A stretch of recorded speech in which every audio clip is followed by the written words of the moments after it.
Coffee matters.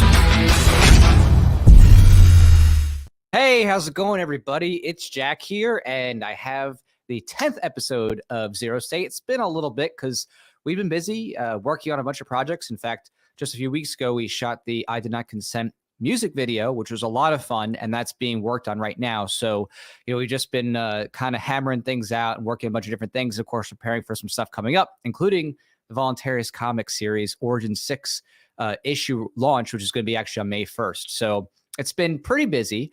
But I'm starting to get back into the swing of things and getting in some more guests. And this guest today is actually not here yet. So he got stuck in traffic. So I'm actually waiting for him. So it's going to be Erik Raudsep. He's a vice chair candidate for Libertarian Party.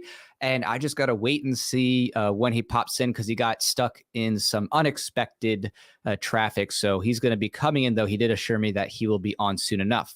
And so just quickly say hi to whoever's here as we're going to kill some time. So what's up, Ellis? 420 Soder.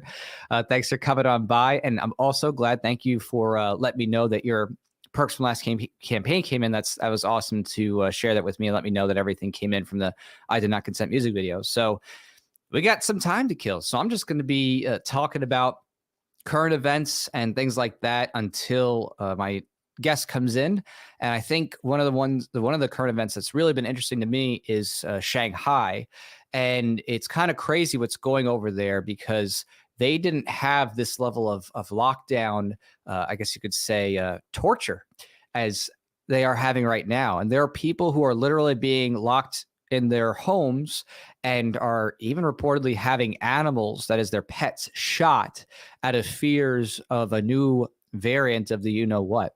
And, some of these videos that I've seen, I've been checking out, because this is a very big city. It's like, 25-ish million people who live there. So it's not too hard to imagine that, someone somewhere at some point is getting some videos out here from China.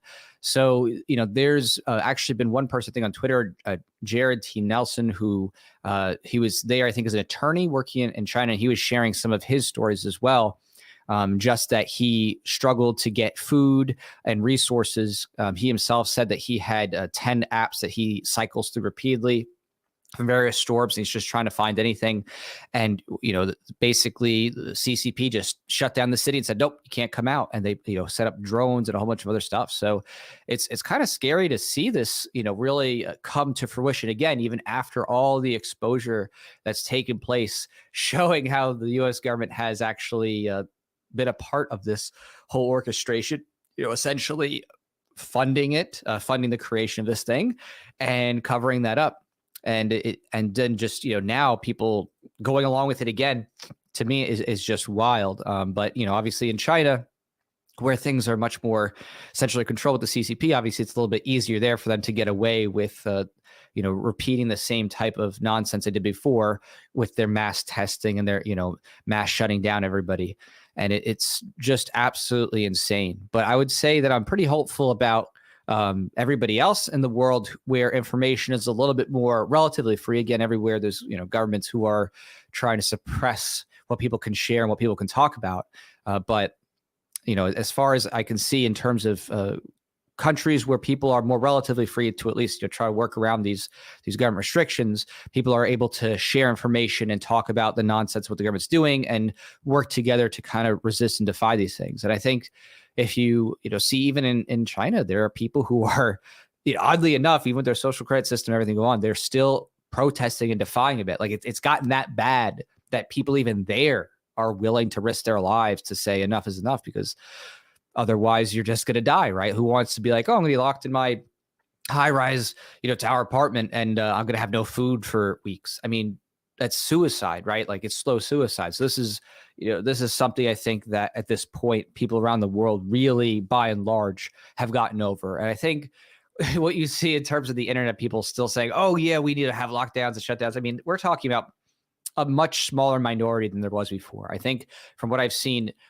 the overwhelming majority of people have come to terms with the idea that, okay, lockdowns, shutdowns at least are nonsense and are not meaningfully helping people. There's way too many consequences. And a lot of people who want these things are either, pretty crazy, like out of touch reality, or maybe they are the spouses of someone who's wealthy and, they could work no matter what, like a doctor or something like that. And so they think, whatever, we can just do whatever and things will be fine. They can stay in their home. But, I think I saw even a study or a survey where it was like something like 9% of people in that survey thought that, they had to absolutely still stay home and stuff like that. So, I mean, the effects of what the government propaganda has done to people is truly mind-boggling. It's pretty wild to think that there might be 1 in 10 people who still think that they have to live a relatively secluded life. Now, again, 1 in 10 people is not near the majority, right? You could have 7 in 10 of those people think, okay, this is all nonsense, go on with your lives. 2 out of those 10 be like, oh no, we need some more restrictions. And you have 1 out of 10, maybe that's like, oh yeah, we need really,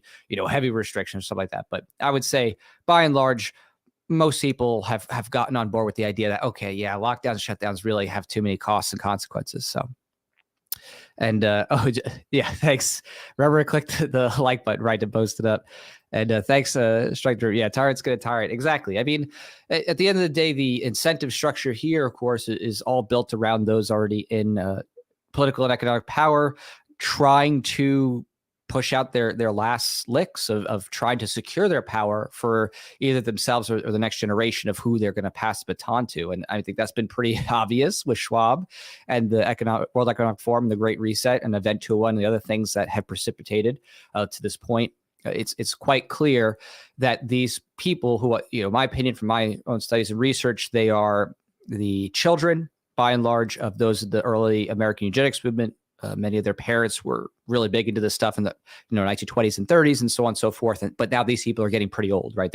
They're themselves in their 70s and 80s, maybe even 90s, and they're about to die. But they're trying to implement their last possible, forms of control on the heels of this idea of trying to create a eugenicist fueled or envisioned utopia, so that they can have their population control and limit people and get people into closer quarters and cities where they can be monitored, as they start to work on essentially what boils down to depopulation. So it's quite the the realization of many decades of central planning and scheming and all this stuff, and to see it actually come out, like to not just be like, oh, this is something that's a secret plan conspiracy thing, but like just watch it totally manifest, totally happen in real life. Watch like the those robo dogs in China and stuff like that bark out orders to people, or have drones come overhead. I mean, it feels like something out of a true dystopian book or movie or something like that, but it's real. This is not something that is out of some 1984 style fictional movie. I mean, this is real life for a lot of people. So it's just so important, I think, for everyone to take time to look into what's going on around the world, to be globally conscious in that way of thinking about what's taking place with other people, because it can get easy, I think, to get complacent, especially if you're in a place where maybe there's been more resistance, or everything's been upended in terms of the mandates and stuff like that.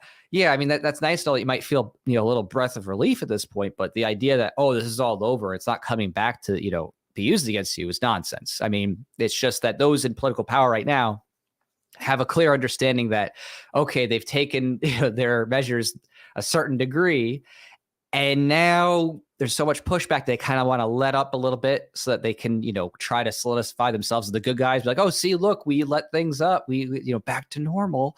And they need that to kind of justify their continued rule, so that they can, get the superficiality of votes to justify their existence and power. But in reality, of course, they're just opportunists.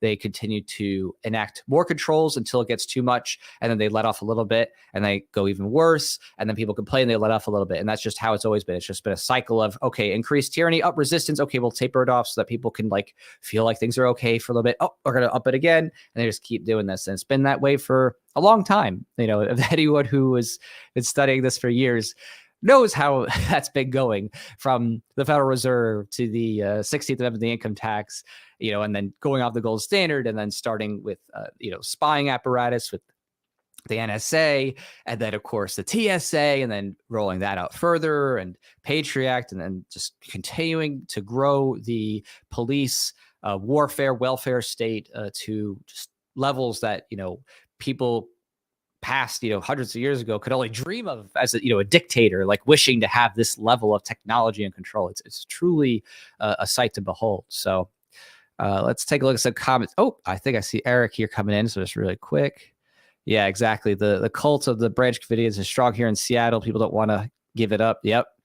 Yeah, I mean, it's nuts. Once people have been that programmed, it's very difficult to upend that programming. So we're about to actually have Eric here. It looks like he's in. So we might just have to do a little bit of a live mic test here. So we'll see how this goes. So without further ado, Erik Raudsep. Hey, how are you doing? Can you hear me? Yes, actually, it looks like even without a test, you made it and it comes through clear. Perfect. Yeah. Glad to hear that. How's everyone doing today? Looks like everybody here, we got some good people watching. So we're glad to have you on, of course, and excited to hear more about what you got going on. Could you tell us a little bit about what it is that you're doing and a little bit about your background here with Liberty, the message of Liberty in general? Absolutely. So my name is Erik Raudsep. I'm running to be the vice chair of the party. And my background, where do I begin? I have a storied political background. I've worked for various Republicans, both on the Hill as well as in election campaigns. So I have a lot of experience from the old world parties. I've been in the Libertarian Party as an active member. So I came over to the Libertarian Ideal approximately 2001, 2002, but really became active in the party in 2007 because I met my North Carolina affiliate at the state fair, and talking with them, I completely came on board, and it's been a whirlwind ever since, serving in North Carolina as political director, coalition director, serving on the executive committee, and in Orlando, I ran and became a member at large on the current LNC.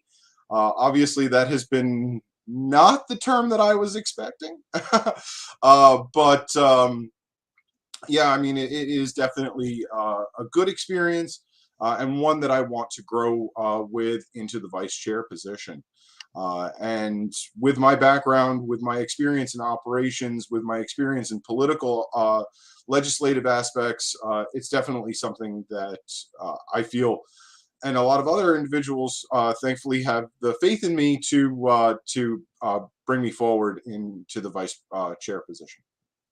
Awesome. So when it came to your maybe aha moment or what really pushed you over the edge for Liberty, was there a specific thing you read or idea or concept that kind of gave you that, push over toward that edge? So I became part of the Republican Party in New York, and with the New York Republican Party back in the 90s and very early 2000s, and it changed rapidly under the Bush administration. But prior to that, the New York Republican Party was actually very libertarian back then.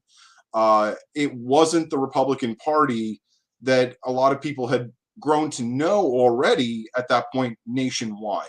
However, after the Bush administration began, that's when the New York Republican Party really started taking the social conservatism, forgetting their economic conservatism and responsibility, and just throwing that all out the window and saying, well, you know what, we're just going to do whatever we want to do. And I realized very quickly that the Republican Party left me, and not me leaving the Republican Party or the idea of the Republican Party that I had back then. I was politically homeless for a couple of years, and I went over to the Democrats, realized that was not for me, became a independent or a unaffiliated voter, and then luckily I found the Libertarian Party. Actually, it was through the first contact I ever had with the Libertarian Party was back in '96. In Suffolk County, New York, with a candidate they were running for Congress. And I was like, oh, these people, oh boy. And after learning what the Libertarian Party was and what it stood for, and the fact that it is the party of principle, and the aspect of being financially or fiscally responsible and socially compassionate, it just made it an easy transition to enter into the Libertarian Party, because that's who I was already. So it was just, it was a voyage of self-discovery and realizing that I really never was a Republican. It is the fact that I was a libertarian and in the wrong pocket from the very beginning. Did you have any particular influence in terms of an economist or philosopher that was a big part of that journey? Would you say that there's any particular person or author that really struck or sparked? I mean, I'm to this day, I'm a huge Hayek fan. I mean, I love Hayek. I've read Ludwig von Mises. I've read storied history of other Austrian economists.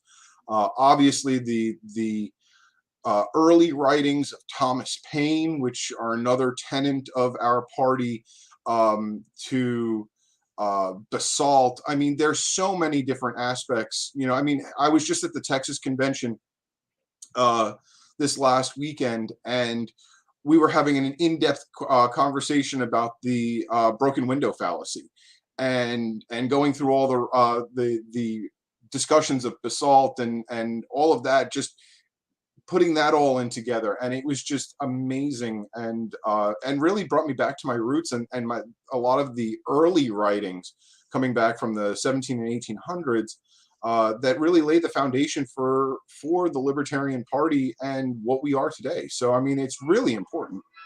I'm sorry, I should have muted this. Oh my god. I'm just glad it's not a Disney song, because if it was Disney, I'd be screwed. No. It's I not kind of knocked music, Right, so you know, hey. Yeah. You know, those But Disney yeah, no, yeah, no, it is it's been a journey, and I didn't have to go far. I just had to figure out where I was, and I found out I've been with the Libertarian Party ever since the beginning. What role would you say that economics education has in terms of the Libertarian Party's outreach? I'm sorry, I was reading comments. Ask your question again. What role would you say that economics education, what role does that have within the Libertarian Party's outreach? I think economics is absolutely one of the things that we should definitely be hammering home. Economics impacts so many aspects of our lives.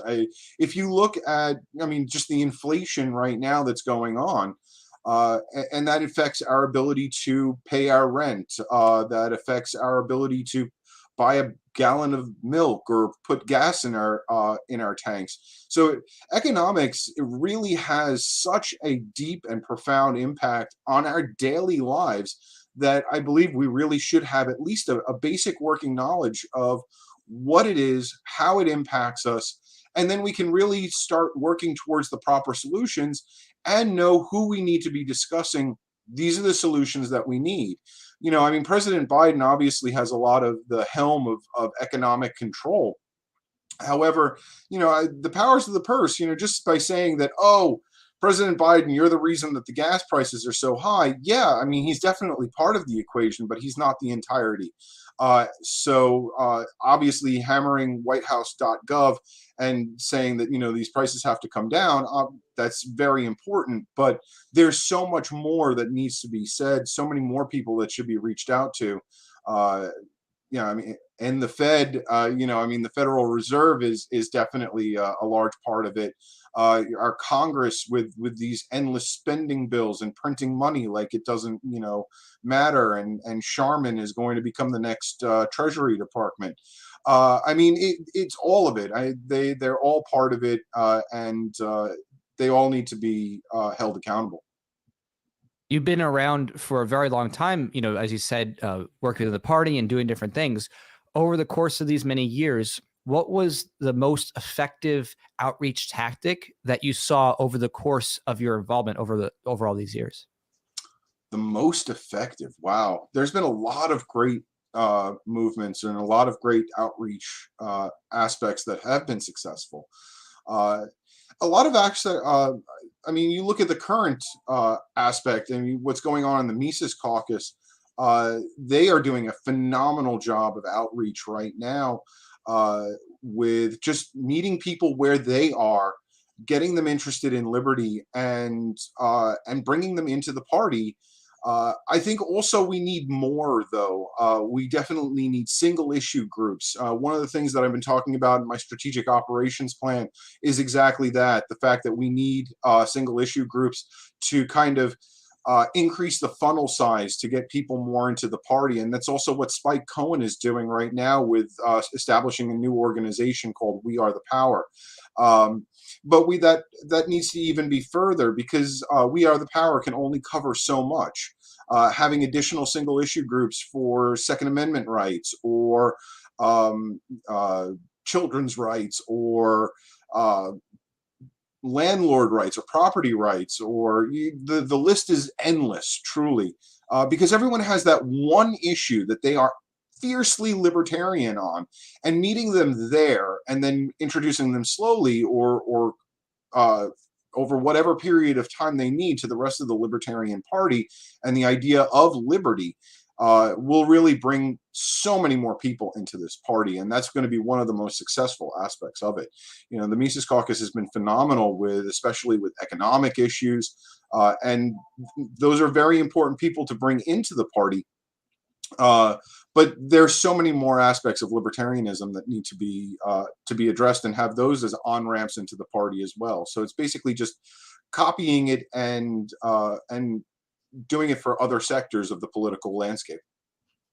Would you say that with your outreach and things like that, would you say that you are firstly focused on trying to get people to get into the party itself? Or do you see your position as more as like, I want to change minds, and then party involvement is a product of that, of, you know, the understanding of economics and libertarian principles? So are you saying my role in this, or are you saying your personal outreach kind of view, in terms of like how you would say you frame your food for thought, and what you would strategize with? Would you say it's more about try to get as many people into the party, or is it more try to change minds principally, and then the voting is a effective? Well, as a member of the LNC, obviously I'm trying to get people into the party. But ultimately, no. I mean, the most important aspect is getting our candidates elected. So if you get people thinking liberty and acting liberty, individually, personally, I don't care if they're a member of the Libertarian Party or not, as long as they understand how liberty can improve their lives. Obviously, because I'm in a role where the party is more important, being on the national committee. Obviously, I'm very concerned about bringing people into the party, becoming active in the party, and spreading the message of liberty even further. That is obviously something that is definitely a driving factor. And membership is one of the things that the Libertarian Party lives and dies by. Our members are the lifeblood of our party, and without them, we wouldn't have a party. Absolutely, sure. Completely agree. Right, it's all the constituents that help support it and fund it, or what, you know, make it possible in the first place. With that in mind, who would you say in the history of the Libertarian Party would you say you admire the most in their position, in, you know, in terms of leadership and helping to move things forward, out of the entire history?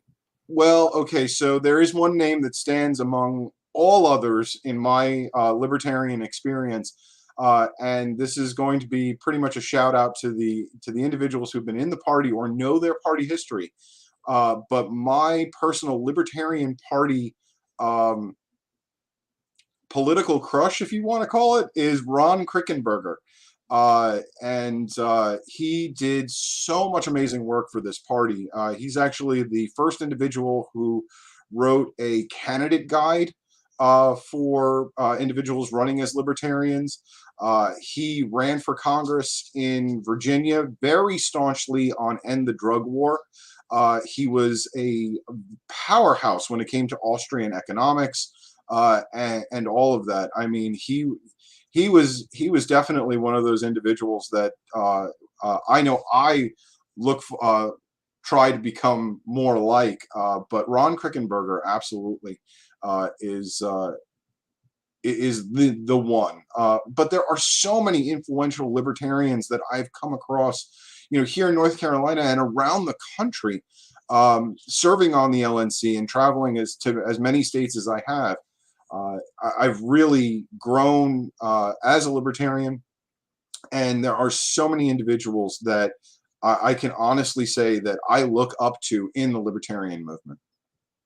That's great to hear. And in terms of things coming up and your personal plans and the way that you envision the future, what are two changes that you personally would like to see done differently, for the better, coming up in the future, if you were to, continue serving in your position?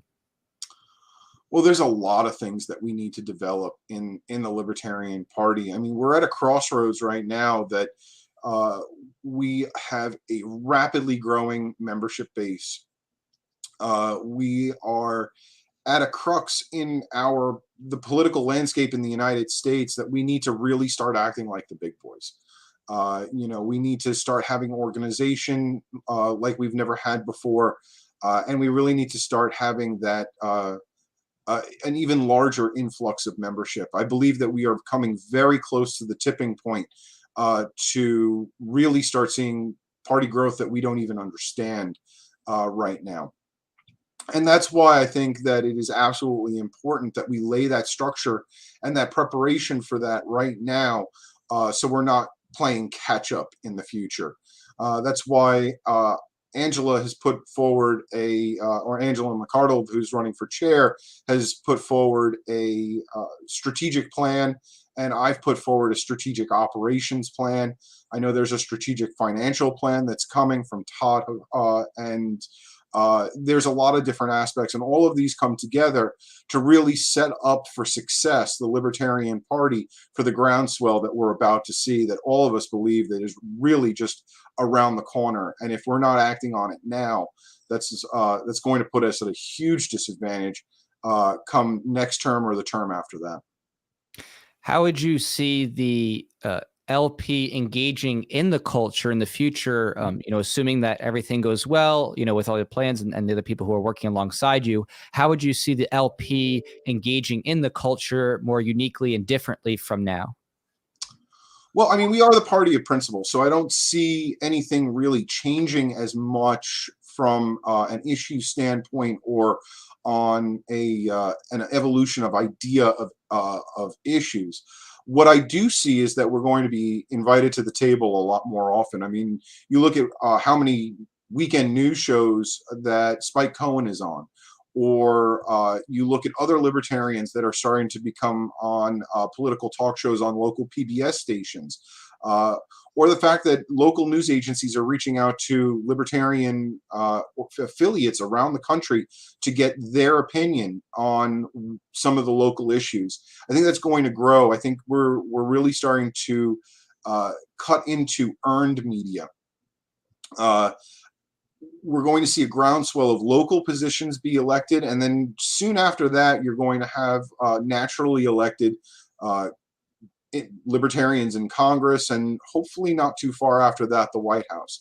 But it is a progression. It is something that's going to evolve. It's going to change.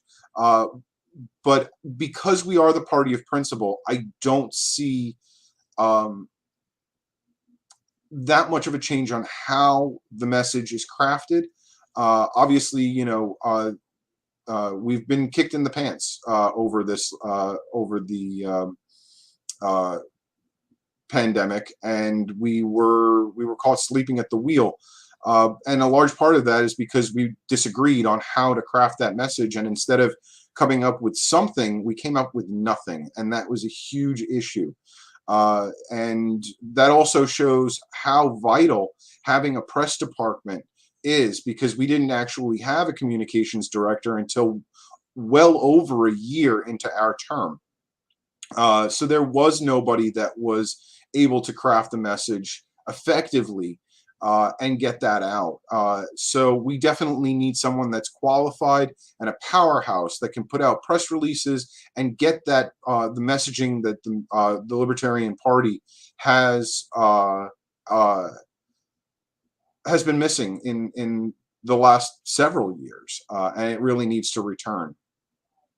Absolutely. I agree. I think, part to that is just having someone who knows how to just think outside the state. I mean, I think that's something that if you rely on that principle, no matter what situation, how scary it is, daunting it is, or how much fear mongering that is, if you focus on the idea of thinking outside the state, then the messaging is pretty easy, because it's always about getting people to solve problems, but without relying on government. So I completely agree that is an area for improvement and something that can be very actionable and effective coming up.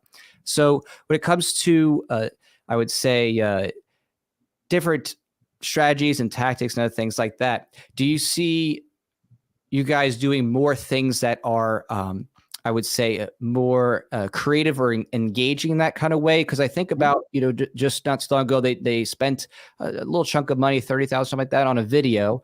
And I thought that, the video for that price, I could have done that for about, a lot less, 1/30th of that. So I was trying to think, is that going to be a part of the potential change here? Is like being a little bit more guerrilla tactic oriented, looking for ways to make more creative content and engaging things, and maybe avoiding too many chefs on the pot with those types of things? Well, and that's another part of having a communications director, is that you're going to have a single point of contact, and you're not trying to advertise through a board of directors, which we've proven does not work. So the other aspect of that is that I want to empower our state affiliates and our local affiliates to generate content and actually drive it up the pipeline, and hopefully we can disseminate it as well. I mean, the Libertarian Party is unique in the fact that we are a bottom-up organization, and if we're relying on our local affiliates and our state affiliates to drive up content to the national level, obviously there is a whole marketing strategy and a marketing plan that we're going to look at Fortune 500 companies and figure out what the most effective way to distribute that is going to be, and using successful models already that exist in the marketplace. I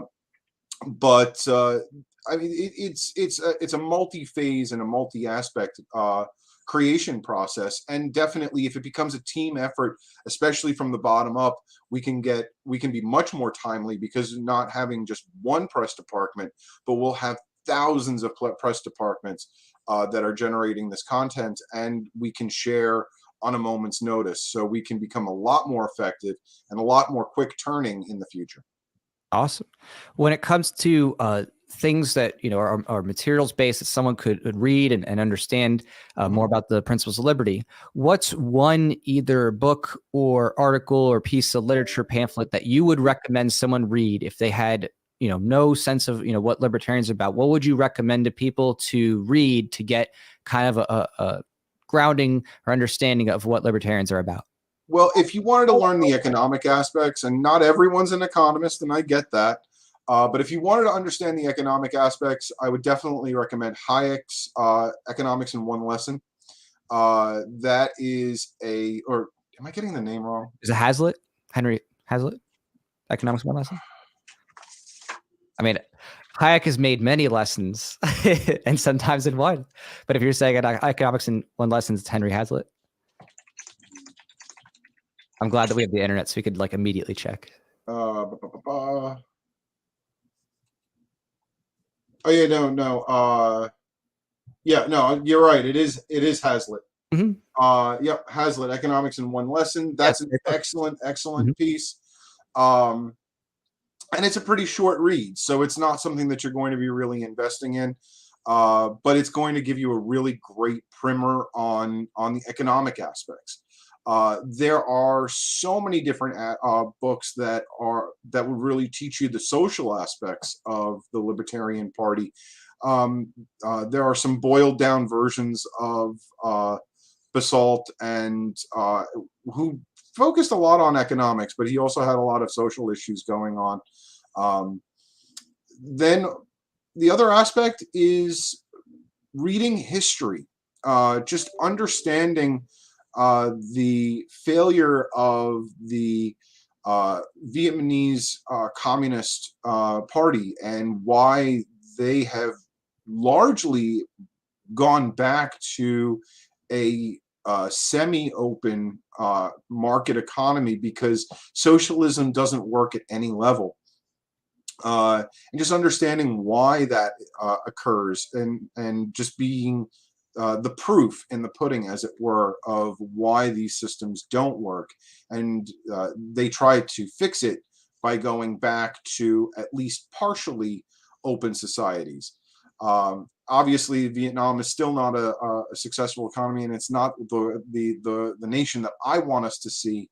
But obviously, their ideal version, or a Marxian utopia, is so far from practical reality that they have to incorporate the ideas of capitalism and free society, or at least capitalism, I guess, into their economic structure, just to allow some sort of functionality. And it's just a proof in the pudding that that system just does not work in any way, shape, or form. There's 101 different ways, and read about what's important to you, and realize that there are liberty solutions for everything out there. And so if your number one issue is healthcare, read about direct primary care. And if your issue is, I don't know, name another issue. But every issue has a liberty solution. So you don't even need to go outside of your wheelhouse, and just realize that every issue has a liberty issue, and that can bring you into libertarianism. Awesome. Who would you say is your favorite libertarian podcaster? Ooh, that's a tough one, and you set me up on that one. I mean, obviously, I'm on this show, and I enjoy it, and there's a reason I reached out to you. Yeah, not creative. But if I had to say one right now,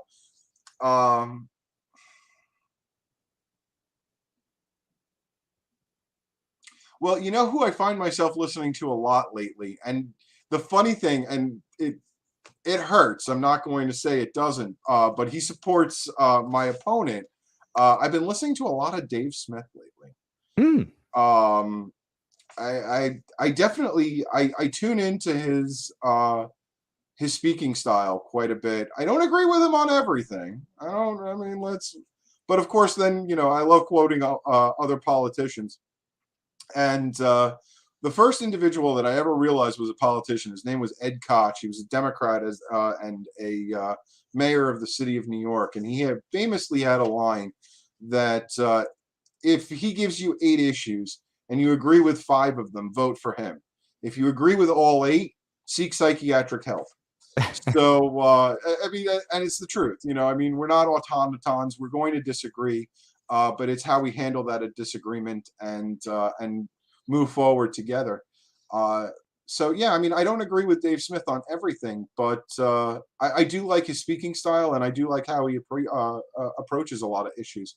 But I listen to a lot of different podcasters, and yes, you are one of them. Awesome. When it comes to the affiliates and around the country, which state would you say has been the most overall effective in doing outreach and growth as you've seen over the past year or so? Ooh, there's a lot of great states that are showing amazing growth. I mean, you look at how many candidates Pennsylvania has elected in the last year. You look at every single state I've been to in the last 2 years. I've been to 22 states in the last 2 years, and I can honestly say that every single state that I've been to, there was so much excitement in the room because this was the largest convention that they've ever had. So that just shows you it's firing on all cylinders throughout the entire country. Obviously, if I had to pick a favorite, I'm going to say North Carolina because it's home. But, but there's a lot of great stuff going over throughout the entire country. And a lot of that is just being fueled because we are getting elected to positions. We are being covered by the media. We are developing single issue groups or effective outreach mechanisms. So our message is getting out there. We're not holding it as the secret of truth any longer. And that's really great. That's what I love seeing. In 2022 through 2024, where would you say the Libertarian Party has the greatest chance of success in their energies, whether it's local, state, federal? Where do you see the Libertarian Party gaining the most momentum? It's local, 100%. It's local. The first Republican that was ever elected to a position was dog catcher. So I mean, it's the local is where we're going to make the biggest changes for liberty. And it's where we're going to get the trust of the people to put us into higher offices. Yes, we need to run president. Yes, we need to run governors and all of that, because a lot of that is actually dependent for ballot access. But if you want to know how to change the voters' opinions of the Libertarian Party, it's hold those local positions, and then we'll get those higher positions too. Awesome. So if someone were interested in getting involved locally with their local chapter, what would you recommend they do in order to follow up on that? Well, they can start off by going to lp.org, finding their state, and then looking at the calendar, or contacting the state and finding out what events are being held locally to them. It's probably going to be some sort of brewery or restaurant and a monthly meetup.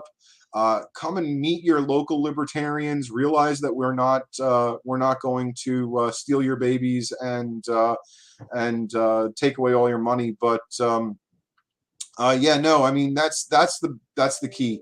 Get involved locally, and go from there. If there isn't a local affiliate, congratulations, you are now in a local affiliate chair, and find local libertarians. And we have a great database from Jorgensen and from the party itself, and we can find other like-minded individuals in your area, and hopefully we can have you guys set up something to start having meetups and discussing liberty and growing the libertarian movement in your own local area. That's awesome. And I know Reno's coming up, the big national convention. Yes. What are you looking forward to with that? What am I looking forward to in Reno? Yeah. Oh my gosh, Reno is going to be a lot of exciting times because, and I have to say that because I'm on the convention planning committee. It's one of the many committees that I actually serve on. But no, I mean, Reno's got a lot of great stuff going on. There's going to be a day of education done by Carla Howe. So there's a lot of great educational aspects. There's so many additional tracks that you can learn different aspects of libertarianism, things you may have never even thought of. I'm looking forward to actually getting to platform this time, maybe. That would be kind of nice. There are definitely some platform issues that need to evolve and change to the changing political landscape and a better definition of liberty than we currently have. And then, of course, I'm looking forward to becoming the next vice chair of the Libertarian Party. So, I mean, there's a lot of great stuff that's going to be happening in Reno. That's awesome. Well, I really appreciate your time, Eric. And if you would, could you let everybody know how they can keep up with what you're doing and just, see what's going on with your candidacy and otherwise with your work? Absolutely. The best place to find me is on facebook.com /Erik Raudsep. That's ERIKRAUDSEP. Again, that's ERIKRAUDSEP. You can see the spelling right there. And there's no spaces or hyphens or anything between that. That is just one word. and that will bring you to my page. From there, if you want to read my strategic operations plan, it's on that page. You want to find out where my Twitter is, that's on that page. You want to become a supporter and donate via Patreon, you'll find it on that page. Or if you just want to shoot me a message, you'll find it on that page. So that's the best way to get a hold of me, find out what I'm doing, where I'm going, or how to support me. Everything is right out of there. Awesome. Well, thank you so much. I appreciate your time today talking about what's going on. I'm excited to see what's going to happen in Reno. And I think we're going to see some much needed changes for Liberty. I'm hopeful for some really good things coming out of it. So thank you so much. And I'm going to catch everybody next time. I'm not exactly sure when the next show will be, but there's something in the works. So I'll let you all know soon. All right. Take care, everybody. Have a great ZeroState with